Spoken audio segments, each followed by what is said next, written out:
আসসালামু আলাইকুম প্রিয় দর্শক।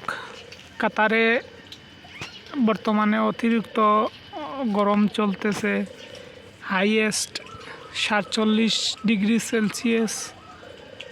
যারা প্রবাসে আছেন, কাতার, সৌদি আরব, কুয়েত, যারা এই দেশগুলোতে আছেন, সবাই খুব নিজের যত্ন নেবেন এবং একটু বেশি বেশি করে পানি খাবেন।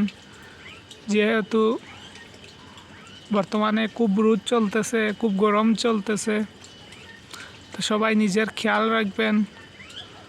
এবং আজকে কাতারে সর্বোচ্চ তাপমাত্রা হচ্ছে 46 ডিগ্রি সেলসিয়াস। তো সবাই ভালো থাকবেন, সুস্থ থাকবেন, আর রৌদ্রের মধ্যে সবাই ঘরে ভিতরে থাকার চেষ্টা করবেন ইনশাল্লাহ।